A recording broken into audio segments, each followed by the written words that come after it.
dalam pandangan agama, sukses itu seringkali bisa diraih kalau kita bersama-sama. Nah, Iya kan? ya ya ya. Tidak ada orang hebat hanya sendirian. Sendirian. Ya. Maka ada ajaran jamaah, sholat berjamaah itu menggambarkan hidup itu harus kolektif, harus bersama-sama, sehingga sukses adalah sukses karena kebersamaan, bukan sukses perorangan. Maka kalau ada orang misalnya nyalon bupati, dia sukses, itu sebenarnya bukan sukses dirinya. Ada tim sukses dan doa dari orang-orang yang tidak diperhitungkan, itu kebersamaan yang indah itu yang menyebabkan dia berhasil. Maka rebutlah hati sebanyak-banyaknya, karena orang yang bisa menguasai hati orang lain, maka hati tidak gampang berpaling kepada yang lain juga. Oh, iya iya iya. Iya, maka kalau kita ini banyak teman, hidup ini kan terasa longgar ya. Tapi kalau banyak lawan, dunia sempit. Iya bener, kayak ngerasa mau gerak dikit kayaknya gak enak Gak gitu ya, enak. gak nyaman gitu ya Ustadz ya. Jangankan lawan, kita punya utang saja langkah kita itu sudah semakin sempit. Iya ya, misalkan utangnya ke tetangga sebelah gitu ya, maksudnya orang-orang terdekat yang setiap hari kita temui gitu ya Ustadz ya. Iya, betul. Itu kita kayak nggak nyaman gitu ya. Gak nyaman banget. Aduh ketemu lagi, belok sana, ketemu lagi belok sini gitu. Yang sebisa mungkin menghindari. Ya, maka kata Nabi itu kalau bisa loh ya, jangan hutang. Kalau toh hutang, segera disaur, gitu, dibayar. Yang lebih enak itu hutangnya di tempat lain yang jauh. Nggak kelihatan, nggak kelihatan orang tapi ujuk-ujuk mungkin di WA gitu ya. Udah jatuh tempo nih gitu. Itu kalau dalam Islam seperti itu ya Ustadz ya. Iya. Jadi kerja itu harus ibadah, kerja juga harus yang bagus, yang bersungguh-sungguh juga gitu ya. Terus tadi yang ketiga apa Ustadz? Harus keberhasilan itu harus bersama-sama. Oh iya, keberhasilan memang harus bersama-sama. Ya kan nggak mungkin jadi bupati kalau nggak ada yang milih gitu ya. Betul, semua itu bagian. Iya, bagian jadi kebersamaan gitu. Nggak mungkin si calon presiden jadi kalau nggak ada yang milih dari Betul, rakyat Indonesianya seperti itu. Wah, ini jadi kayak ke arah-arah politik nih. Enggak juga sih, kan kaitannya dengan kebersamaan itu. Ya, kebersamaan. Karena sholat jamaah itu kadang-kadang ya, itu tidak disadari bahwa dalam sholat jamaah itu seseorang yang tidak khusyuk itu ditolong oleh mereka yang khusyuk. Oh, Maka keutamaan kebersamaan itu penting. Mereka yang malas, capek karena sakit dibantu oleh mereka yang lain yang bersemangat di dalam tim itu. oh, wah ini berarti itulah manfaatnya berjamaah ya Ustaz. Iya, berjamaah. Dan kita sadar bahwa orang sholat jamaah itu kan macam-macam ya. Di dalam sholat itu pikirannya, kepalanya itu lah kan yang dipikirkan macam-macam. Iya, Kelihatannya khusyuk tapi pikirannya kemana-mana. iya. Kan jatuhnya jadi nggak khusyuk ya Iya, Ustaz ya. sampai lupa jumlah rakaatnya berapa gitu. Tapi kalau berjamaah jadi kita nggak lupa Nggak karena lupa, kan kita ngikutin. ngikuti aja kepada yang lain gitu. Termasuk dalam bekerja juga gitu ya. Kalau Betul. misalnya kita ada kesulitan bisa minta tolong yang lainnya. Yang gitu. lebih expert ya, lebih Iya. ahli di bidangnya. Iya iya iya. Maka ada jam terbang. Setiap orang itu punya jam terbang yang berbeda. Mereka yang baru masuk dalam dunia bekerja, belajarlah kepada mereka yang punya jam terbang lebih tinggi. Sehingga yang gandol kepada mereka, suksesnya bersama-sama. Jadi intinya bekerja dalam Islam itu memang harus seperti itu ya Ustadz ya. Iya. Tujuannya itu ya memang untuk ibadah dan kalau bisa, bukan kalau bisa, ini wajib harus mencari yang halal gitu ya Oh Ustadz ya. iya, pasti. Harus cari yang baik.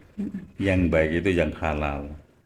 Maka kalau bekerja mendapatkan sesuatu itu membuat kita ragu, jangan lanjutkan. Oh, ragu pun juga sebenarnya nggak usah dilanjutin ya Iya, Ustadz ya. bekerja dalam keraguan itu nggak nyaman. Apalagi dalam berkait dengan hasil ya, sudah ragu. Mas, ini akan merusak bagi keluarga saya ini. Lebih baik tinggalkan. Maka anak-anak muda sekarang itu kalau bekerja itu kan cepat sekali pindah ke tempat lain gitu. Karena mereka mempertimbangkan dari banyak aspek. Ada yang mempertimbangkan karena pendapatan yang lebih besar yang dicari. Oh ya Ya ya. kan. Jadi di sini loh kata orang tuanya, ini di sini tuh sudah enak. Nah, kamu gajinya sekian, tapi anak punya pandangan lain. Di sana loh Bu lebih besar. Lebih besar. Mereka pindah tanpa pikir panjang. Begitu ada peluang mereka pindah. Anak-anak muda sekarang begitu. Tapi sebenarnya kalau kayak gitu tuh bagus nggak sih Ustadz? Ya bagi anaknya itu mengejar pendapatan daripada membunuh waktu, ya waktu hilang sekian lama pendapatan sedikit lebih bagus bagi dia pertimbangannya. Mumpung saya masih sehat, saya pindah aja pendapatan lebih banyak untuk bisa menghidupi rumah tangga atau keluarga saya, bisa tabung lah untuk kepentingan yang lain-lain, itu bagus juga. Oh, Maka sekarang tidak mengikatkan diri anak-anak itu, anak muda sekarang itu pada sebuah pekerjaan tertentu. Saya sudah punya pengalaman beberapa kali ya merekrut ini guru sampai 40 orang gitu. banyak ya Ustadz ya? Iya banyak di sebuah sekolah. Begitu ada tes, dulu waktu itu CPNS ya, tes pegawai negeri, semua tes. Saya kan ketar-ketir ini sudah dibina, sudah macam-macam lah penyamaan persepsi, sudah bekerja dengan baik. Gimana kalau diterima semua gitu? Iya. Ya untungnya yang diterima cuma satu gitu. Bagi kami untung karena kaitannya menyelamatkan bagian lembaga ini. Begitulah kondisi sekarang. Jadi tidak mengikatkan diri pada sebuah profesi. Mereka mencari bagaimana salary yang lebih membahagiakan mereka.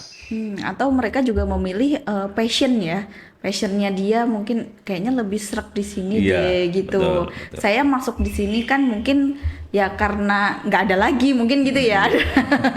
Jadi saya masuk di sini dulu aja gitu. Tapi ternyata ada kesempatan sesuai passion, akhirnya dia pindah gitu ya. Iya, betul. Maka ada lembaga tertentu itu kalau rekrutmen karyawan tidak melihat ijazah. Tidak melihat latar belakangnya. S1 misalnya, S1 apa terserah gitu. Iya, iya. Misalnya kalau dulu itu kalau guru itu ya harus sarjana pendidikan. Iya, SPD. Iya, kalau sekarang enggak. Ada yang sarjana pertanian juga masuk di situ. Ya, Ya sesuai lembaganya sih ya sebenarnya ya. iya. Mereka masuk itu sudah tahu lembaga ini tidak terikat oleh ijazah misalnya. Saya akan masuk nyoba itu diterima. Ada seorang sarjana kedokteran ya, sarjana kedokteran daftar menjadi guru misalnya, kan nggak ngepas juga. Tapi saya pernah temukan itu, saya juga ikut ngetes di situ ya. Loh, oh iya, Iya, kedokteran jadinya guru. iya. Apa istilah sarjana kedokteran, tapi bukan dokter. Iya, kan kalau masih sarjana kedokteran emang masih esket. Oh iya. Esket ya apa titelnya gitu kan, bukan di depannya ada DR kecil. Iya. Ya kan, kalau yang saya tahu loh Ustaz. Sarjana kesehatan masyarakat daftar jadi guru. Ada juga sarjana kehutanan daftar jadi guru. Jadi sekarang ini sudah cair semua gitu.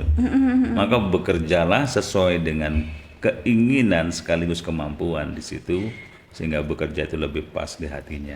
Jangan ragu-ragu pekerjaan itu. Iya, iya, iya. Tapi yang susah kalau PNS ya, kan harus sesuai. Oh iya, tapi sebelumnya kan juga berhak memilih juga. Iya. Cuma kan kadang kalau ada yang pilihannya misalkan mau P3K, PNS itu pasti kan sesuai dengan ijazah. Oh iya betul. Kayak gitu. Tapi teman saya dulu tamatan SPG ya, itu sekarang kerja di rumah sakit ada juga. Ada guru jadi Pol PP juga ada. Banyak. Ya macam-macam di situ. Saya SPD juga jadinya penyiar. Nah, Harusnya kan mungkin jalurnya ini ya komunikasi ya, Iya. Eskom ya. Tapi ya udah ada itunya sendiri. Jenengan juga jadi guru. Tapi kan titelnya bukan SPD ya jenengan ya. Bukan. Sarjana Esa. hukum. Iya, Esa. Harusnya jenengan di pengadilan gitu ya. Mestinya. Iya, mestinya. Tapi saya sering gitu. lewat depannya. Karena kantornya ada yang di belakang ya. Iya. Suatu ketika saya diberi kesempatan juga ngisi tausiah di pengadilan. Ini cocok nih. Cocok nih, harusnya ini kantor saya nih gitu ya pas mudanya. Oke, terima kasih banyak ya Iya, Ustadz ya sama-sama. waktunya. Next kita ngobrolin yang seru-seru lagi. Insyaallah, insyaallah. Sehat selalu Ustadz. Amin, sama-sama. Assalamualaikum. Assalamualaikum warahmatullahi wabarakatuh.